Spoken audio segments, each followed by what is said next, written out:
Hi guys, and welcome back to my page.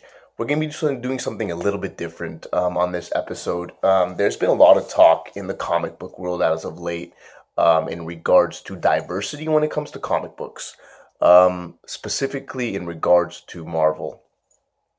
Um, Marvel has changed a lot of the characters, making, for example, Thor is now a woman, Iron Man is now an African American girl, and a lot of the response from Marvel has been, if you don't like it, you're against diversity.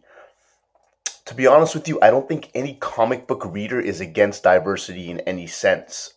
Comic book readers generally don't have a specific demographic. They're not generally white, they're not generally black, they're not generally kids, they're not generally adults, and they don't belong to any sort of race or ethnicity. Comic book readers are comic book readers across the board. I'm Armenian. There's Asians that read comic books. There's white people that read comic books. There's kids that read comic books. There's girls that read comic books.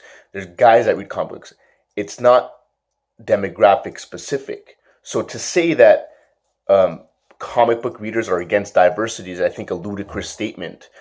People are not upset that Thor is now a girl. I think they're just upset that you took a guy that has a legacy and a character that people have committed, time, money, and ultimately loyalty to, and you've taken that away, and you've said this is Thor now, and you got to deal with it.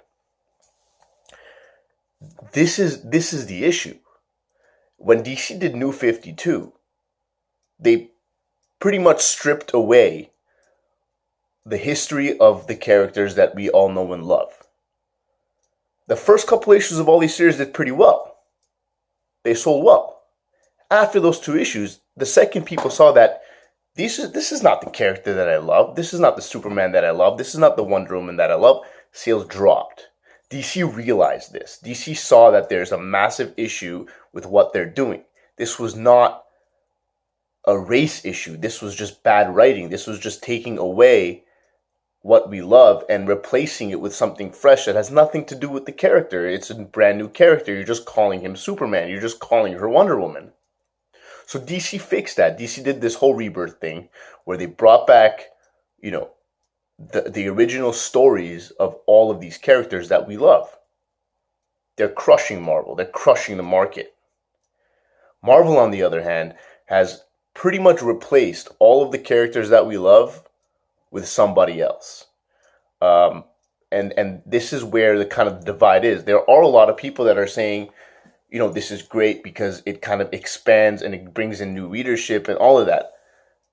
Fine. It may bring a few new readers that can relate to this new character, and there's nothing wrong with that. But you're also losing a lot of your core readership, and your sales are dropping.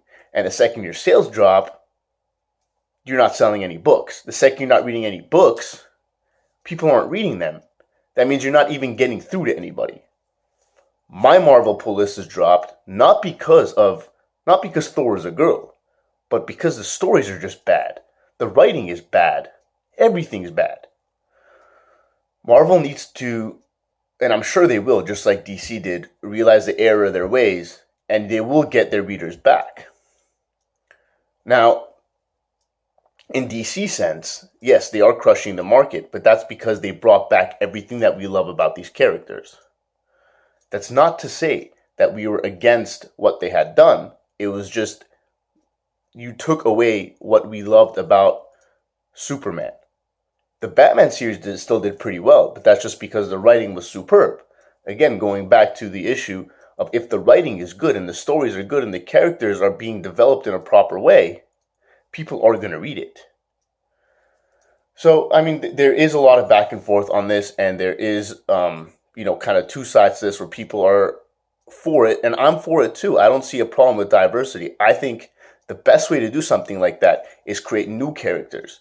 Bring in a bunch of new characters that have nothing to do with Iron Man, have nothing to do with, Spider-Man, and none of these characters that we already know and love. But bring in new guys. Bring in people that you can develop yourselves and expand it that way. That way you'll get a loyalty to these new characters because we grew with them and we understood how they developed from being an ordinary person to being a superhero. I'd love to hear your comments on this. This has becoming a pretty big issue in the comic book world, and obviously it is affecting Marvel in terms of sales. So we will see what happens in the future, but I would love to hear your comments on this issue.